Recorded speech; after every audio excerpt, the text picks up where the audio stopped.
மிக முக்கியமாக தமிழகத்தில் எந்த பள்ளிக்கூடத்தினுடைய மாணவ செல்வங்களுக்கு காமராஜர் ஐயாவை பற்றி தெரிந்திருக்கிறதோ, ஆழமாக புரிந்திருக்கிறதோ எனக்கு தெரியவில்லை. ஆனால் நிச்சயமாக நம்முடைய விவேகானந்தா வித்யாலயம் மெட்ரிக் மேல்நிலைப் பள்ளி ஒரு ஆண்டும் கூட இந்த நாளை கல்வி வளர்ச்சி நாளாக, கர்மவீரர் காமராஜர் ஐயாவுடைய பிறந்த நாளை கல்வி வளர்ச்சி நாளாக தொடர்ந்து கொண்டாடி கொண்டிருக்கின்றனர். பெரிய பெரிய மனிதர்கள் எல்லாம் இந்த மேடைக்கு வந்து காமராஜர் ஐயாவை பற்றி பேசியிருக்கின்றார்கள். ஐயா, நான் பெரிதும் மதிக்கக்கூடிய தமிழர்கள் மணியன் ஐயா அவர்கள் இங்கே வந்து பேசியிருக்கிறார். கர்மவீரர் காமராஜர் ஐயாவை மிக அருகில் இருந்து பார்த்தவர்கள் இங்கே வந்து பேசியிருக்கிறார். எனக்கு மேடையில் இருக்கும் பொழுது இந்த பள்ளியினுடைய செயலாளராக இருக்கக்கூடிய போற்றுதலுக்குரிய ஐயா எக்ஸலன்ட் ராமசாமி அவர்கள் சொன்னார், ஐயா தமிழர்கள் மணியன் அவர்கள் இங்கே வந்து காமராஜர் ஐயாவை பற்றி பேசிவிட்டு மாணவ செல்வங்களுக்கு சில கேள்விகளை கேட்டார். அப்ப மாணவ செல்வங்கள் காமராஜர் ஐயாவை பற்றி எல்லா கேள்விக்குமே பதில் சொல்ல ஆரம்பித்த பிறகு தமிழர்கள் மணியன் ஐயாவே ஒரு நிமிஷம் ஸ்டன் ஆகிட்டார். எப்படி என்ன கேள்வி கேட்டாலும் பதில் சொல்றாங்களே. எனக்கு அருகில் மேடையில் இருக்கக்கூடிய இந்த பள்ளியினுடைய தலைவராக இருக்கக்கூடிய ஐயா வீரஸ் குமாரசாமி அவர்கள் இன்னொரு வார்த்தையை சொன்னாங்க, நம்ம பள்ளி மாணவன் மட்டும் நீங்க காமராஜர் ஐயாவை பற்றி என்ன கேள்வியை கேட்டாலும் பதில் சொல்லுவாங்க. ஏன்னா அந்த அளவுக்கு ட்ரெயினாக இருக்கிறாங்க. காமராஜர் ஐயாவை பற்றி பேசி பேசி பேசி பேசி எல்லா மாணவ செல்வங்களுக்கும் ஐயாவை பற்றி நன்றாக தெரியும் என்று சொன்னார்கள். எத்தனை பள்ளியில இவ்வளவு தைரியமாக மாணவர்களை வைத்துக் கொண்டு காமராஜர் ஐயாவுடைய வாழ்க்கையை முழுவதுமாக இவர்கள் படித்திருக்கிறார்கள் என்று எப்படி எவ்வளவு சொல்ல முடியும். 1902ஆம் ஆண்டு பிறந்தவர் கர்மவீரர் ஐயா. இன்னைக்கு அவர் இருந்திருந்தால் 124 வயது அவருக்கு ஆகியிருக்கும். 1975 நம்மை விட்டு பிரிந்து இறைவனை சேர்ந்திருக்கிறார். வாழ்ந்த வருடங்கள் பார்த்தீங்கன்னா 73 ஆண்டுகள் தமிழக மண்ணில் மக்களுக்காக வாழ்ந்த ஒரு மாமனிதர். 1902 பிறந்தார்னா அது வேறொரு காலம், வேறொரு யுகம். சுதந்திரத்திற்கான ஒரு பெரிய தாகம் இருந்துச்சு, ஒரு வேள்வி இருந்துச்சு.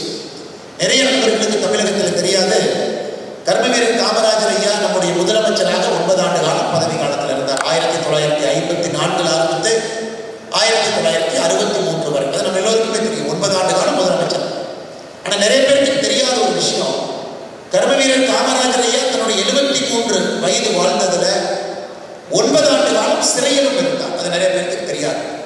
9 ஆண்டு காலம் முதலமைச்சராக இருந்த ஒரு மனிதர் தன் பிறந்த காலகட்டத்திலிருந்து இறக்கும் தருவாய் வரை 9 ஆண்டு காலம் வேறு வேறு காலகட்டத்தில் சிறையிலும் இருந்தார். 9 ஆண்டு காலம் சிறை, 9 ஆண்டு காலம் முதலமைச்சர். அப்படிப்பட்ட ஒரு மனிதர். மகாத்மா அண்ணல் காந்தியடிகள் அவர்களோடு நெருங்கிய ஒரு தொடர்பு. அந்த சுதந்திர போராட்டத்தின் போது பெரிய பெரிய மனிதர்கள்லாம் யார் இருந்தார்களோ அவர்களெல்லாம் அருகில் இருந்து பார்ப்பதற்கு ஒரு பெரிய வாய்ப்பு. அதையெல்லாம் பார்த்து பார்த்து தன்னை செப்பனிட்டுக் கொண்டார், செதுக்கிக் கொண்டார். ஒரு பெரிய மனிதராக எப்படி வர வேண்டும் என்பதற்கெல்லாம் ஆழமான இலக்கணத்தை அந்த 1920, 30, 40, 50 காலகட்டத்தில் அவருக்கு ஒரு வாய்ப்பு கிடைச்சி தன்னை ஷேப்பப் பண்ணிக்கிறது. அதனால்தான் காமராஜர் ஐயா was a man of his times என்று ஆங்கிலத்திலே சொல்வோம். அந்த காலகட்டத்தில் அது போன்ற ஒரு மனிதர் நமக்கு தேவைப்பட்டார். எளிய குடும்பத்திலிருந்து விருதுநகரிலிருந்து வந்து எந்த ஒரு பள்ளிக்கூடத்துக்கு சென்றிருந்தாலும் கூட ஒரு டிகிரி வாங்கல, எந்த ஒரு பெரிய பள்ளிக்கூடத்திலும் படிக்கல. ஆரம்பமே பள்ளிக்கூடத்துக்குள்ள மலைக்காக ஒதுங்கிய ஒரு பெருமை மட்டும்தான் காமராஜர் ஐயாவுக்கு இருக்கும். அதை தாண்டி அவருக்கு எந்த பெருமையும் கிடையாது. ஆனால் அவருடைய காலகட்டத்தில் கல்விக்காக தமிழகத்தில் இந்திய வரலாற்றில் ஒரு அரசியல் தலைவர், ஒரு முதலமைச்சர் கல்விக்காக ஒரு பெரிய அஸ்திவாரத்தை யார் போட்டதுன்னு கேட்டீங்கன்னா அது கர்மவீரர் காமராஜர் ஐயாவை தான். ஏன்னா அவர் ஆட்சிக்கு வந்து 1954 63 வரை நீங்க பாருங்க எத்தனை விஷயங்களை செய்திருக்கிறார். ஏன்னா அது கல்வி வளர்ச்சி நாளாக இருப்பதனால உங்களுக்கு அதை சொல்ல வேண்டும் என்பதனுடைய ஆசையாக இருக்கிறது. உங்களுக்கு தெரிந்திருந்தாலும் கூட அதை மறுபடியும் ஞாபகப்படுத்த வேண்டியது என்னுடைய ஆசையாக இருக்கிறது. 6 வயதிலிருந்து 11 வயது. இன்னைக்கு நிறைய குழந்தைகள் மேடையின் மீது வந்து பரிசு வாங்கிட்டு போனீங்க, உட்கார்ந்து இருக்கிறீங்க. 6 வயதிலிருந்து 11 வயதுக்குள்ள நீங்க எல்லாமே இருக்கிறீங்க. காமராஜர் ஐயா முதலமைச்சராக 1954 பதவிக்கு வந்த பொழுது தமிழகத்தில் 45% குழந்தைகள் மட்டும்தான் பள்ளிக்கு போனாங்க. 55% குழந்தைகள் இந்த வயசுல பள்ளிக்கு போகணும். வீட்டு வேலை செய்யணும், காட்டு வேலை செய்யணும். அம்மா கூலி வேலைக்கு போனா அவங்களும் கூலி வேலைக்கு போகணும். ஊட்டி மாதிரி தேயிலை இடத்துக்கெல்லாம் போனீங்கன்னா அம்மா அந்த குழந்தைய மடியில் வச்சுக்கிட்டே தேயிலை படிச்சுட்டு இருப்பாங்க. அந்த குழந்தை மரத்துக்கு கீழே தூங்கிட்டு இருப்பாங்க. அது இன்னும் கூட ஆங்காங்க நம்ம பார்க்க முடியும். ஆனால் காமராஜர் ஐயாவுடைய காலத்தில் 1954 வெறும் 45%, ஒன்லி 45% ஸ்கூலுக்கு போயிருந்தார்.